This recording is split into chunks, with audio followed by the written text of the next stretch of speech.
if Pickel 700 systems and electric so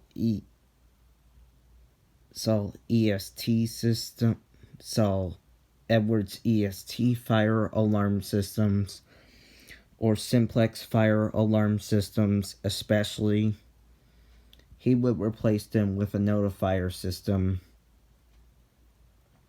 because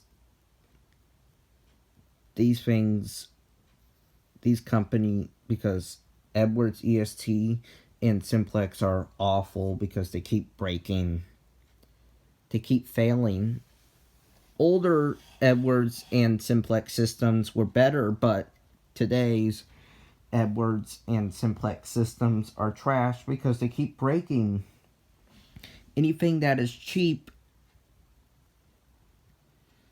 keeps breaking. Edwards is cheap. Simplex is cheap, so they keep breaking.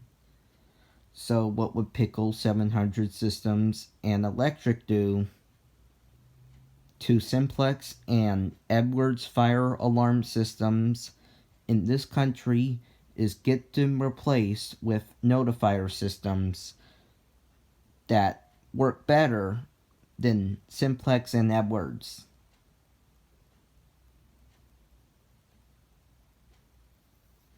That is what he would do.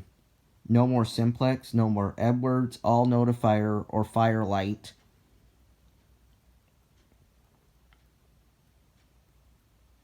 If Pickel 700 systems and electric were to work on fire alarm systems in the US.